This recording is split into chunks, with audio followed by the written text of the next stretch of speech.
Fielding में कमजोरी दिख रही है तो वो दिख रही है। देखिए, ऑप्शनल प्रैक्टिस का मैं आपको बताता हूँ कहाँ से रिवाज शुरू हुआ था। जब गुरु ग्रेग आए थे ना इंडिया में, वो ये साथ में अपने लेके आए थे कि ऑप्शनल प्रैक्टिस या फिर मैच के एक दिन पहले प्रैक्टिस नहीं होगी। आज you just take it easy. आपको बल्लेबाजी आती है, गेंदबाजी आती है, भाई जो प्रैक्टिस है वही तो आपको जो है वो परफेक्ट बनाती है। वो एग्जाम्पल्स क्यों बने हैं? अगर आपने तैयारी अच्छी की होगी इम्तिहान की, तो इम्तिहान आप अच्छा लिखोगे। तो अगर तैयारी कम है और आप कहो नहीं मैं इम्तिहान में फर्स्ट आ जाऊंगा, तो फिर दूसरे लड़के जो पढ़ रहे हैं वो तो फिर आपसे आगे निकल ही जाएंगे। तो ये ऑप्शनल प्रैक्टिस तो देखिए उनके लिए होती है जो जिनकी बॉडी में कोई निगल है या कोई पेन है, या फिर आप लगातार बहुत सारी क्रिकेट खेल के आए हुए हो। फील लेना इज वेरी वेरी इंपॉर्टेंट कि आप ग्राउंड जाइए, ग्राउंड का फील लीजिए। और बतौर प्लेयर आपका जो नाता है वो रूम से कम और ग्राउंड से ज्यादा होना चाहिए, और आपका टाइम जो है वो ग्राउंड में ज्यादा स्पेंड होना चाहिए, रादर देन कि आप कहे नहीं आज ऑप्शनल प्रैक्टिस है तो मैं आज आराम ही कर लेता हूँ। ऑप्शनल प्रैक्टिस का मतलब ये नहीं कि आपकी जिम्मेदारी खत्म होगी। आपकी जिम्मेदारी तो आपके देश के प्रति, आपके गेम के प्रति उतनी ही बड़ी है जितनी आपने पहले शुरुआत में सोची थी।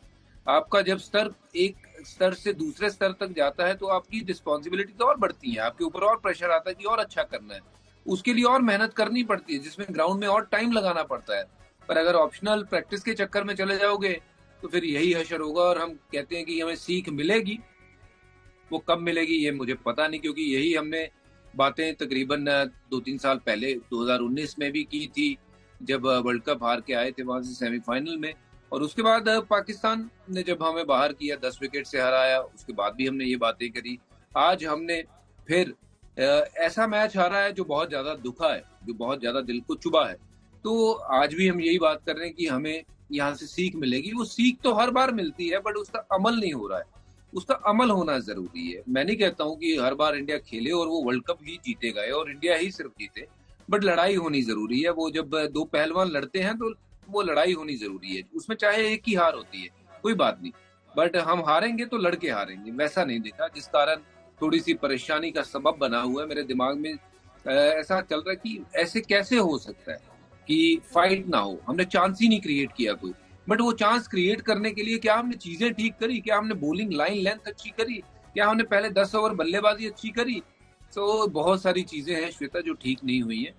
ये टीम में दमखम था और हर खिलाड़ी जो है वो सक्षम था चीजें अच्छी करने के लिए, बट कर नहीं पाए। हमारे स्पिनरों ने गेंद स्पिन करवाया ही नहीं। और इस पिच के ऊपर आप देखिए, वही इंग्लैंड के स्पिनर हैं, उन्होंने नचा दिया। उन्होंने 19 या 20 रन दे के सूर्य कुमार यादव को आउट किया, और यहीं पे हमने युजवेंद्र चहल को लेके गए, बट उनको खिलाया ही नहीं।